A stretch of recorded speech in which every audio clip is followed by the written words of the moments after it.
I'm gonna tell you a story. First thing you have to understand, though, is time does not work the way you think it does. You can call me Oracle, and I'm the one who's talking to you. Welcome to the cult. We are on episode Daza. 4.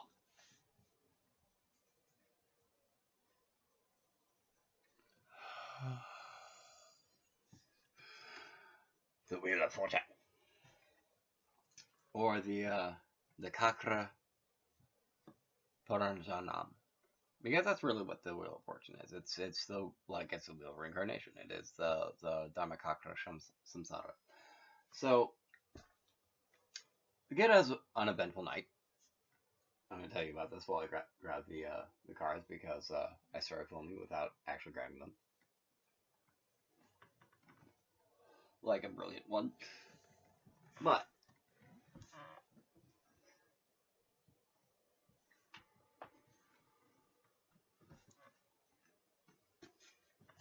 so the fool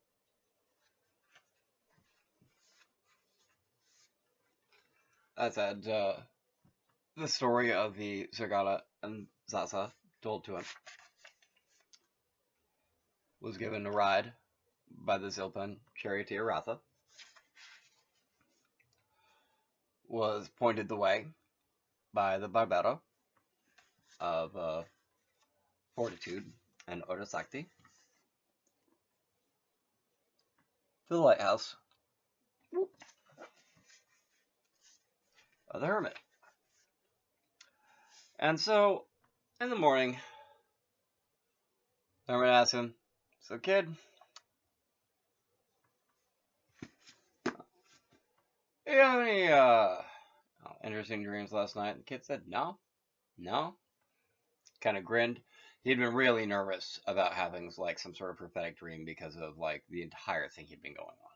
Because especially with the way the Hermit had ended the evening, he was pretty convinced that like he was going to have a dream like that. And it was going to be all kinds of prophecy, and he was going to have a horrible time with it. And so he said, No, same as usual. And the Hermit goes, "Yeah, I'm not surprised." And the fool goes, "What do you mean?" "Well, kid, here's you're gonna have to take this like a Kramati at a time with me." And the kid goes, "What do you mean? I don't like how this is going already." "Well, here's the thing, kid. I have great news. You're going to have an antivirya." And the kid's like, "I don't have a superpower." "Really? That's..."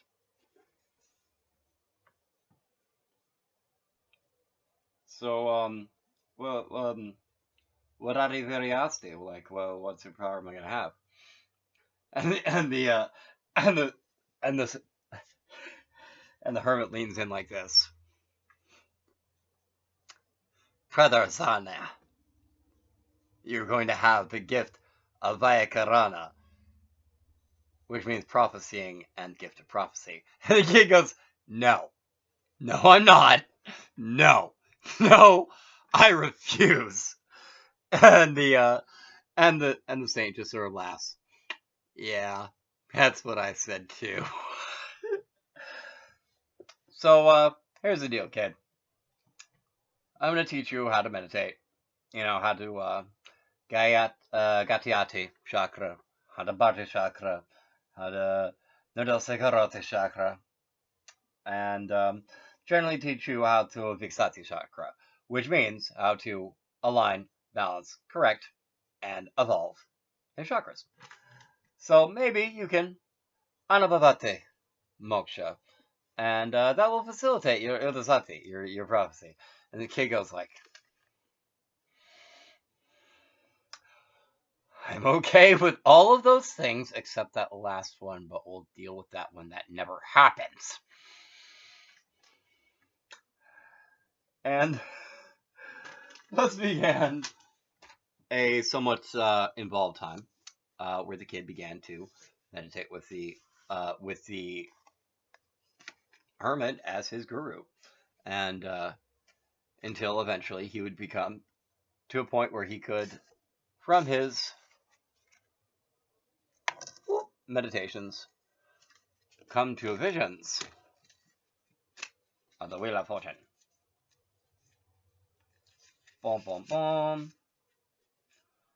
Wheel of Fortune, destiny, fortune, success, luck, felicity, increased abundance, superfluidity. So, things like prophecy. Yeah, see, there's a reason why I did things the way I did. Boom, boom, boom, boom, boom, boom. This is sort of like a found story. This is a story I basically put together at the last possible second because it seemed like a good idea. All right, Wheel of Fortune, serendipity, good luck. Luck always changes. Everyone has ups and downs. Random chance, unpredictable advice. Go with the flow, accept the inevitable fate, and simply do the best you can. A turning point. What goes around comes around. Reverse meaning, unlucky streak, going against the flow, raging against fate or the situation you have no control over. Like like the Murko going like, no, I don't want to do that. I don't want to do that. Every Sangita of prophets, their life sucks. I don't want that. I'm grumpy about it, says the Merca. Alright, so, Wheel of Fortune. Your fate is changing, rising or falling. Stay balanced through these changes. Whatever. Yeah, balance. Like you said. You're responsible for your own state. Whatever you are seeking outside of yourself is a manifestation of your desire to understand your balance in your heart, mind, spirit, and body. Through all the upwards and downwards of moment in life, in times of sadness, retain your equilibrium. In times of joy, retain your equilibrium. There's actually uh, uh, I believe it's from the Bible saying that is incredibly like it's very true in a very plus lemon shows kind of way. Like the more things change, the more things stay the same.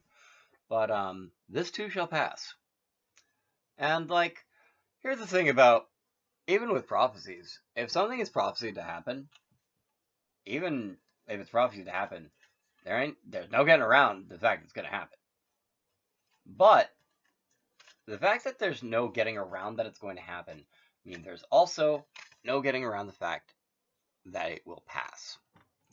Because, even in the last one, where the last guy was famous from the last day of truth, the last Sayadina, the last day of true reckon. That was the day of true reckon. Effectively, for a lot of people, that was the end of their world. But it was also the start of a new one, like in the Dark Crystal. It's the Grand Conjunction! It's the Grand Conjunction! It's the end of the world! Or the beginning. Or both. Like in the last Unicorn, like what Experiment says. Nothing really ends. Even if all of us humans die, there's still going to be the animals here. I mean, admittedly, we'll have killed a lot of them, but others will survive us. It's just kind of how it is. So, like one of the alternate futures predicted by H.P. Lovecraft, where the planet is taken over by bug people because we end up killing each other off, and the bug people are just like they evolve from the things that survive. So things will always vixata. Things will always evolve, and if we do not vixata ourselves, we might just fall off the Wheel of Fortune and start being incarnated on another planet, start learning our lessons there. Anyway, that's more of a Scientology thing. Or not. Who knows? There's an interesting point that was made in the movie, Paul, that with all of the space that's out there, it is statistically improbable that we are the only life out here.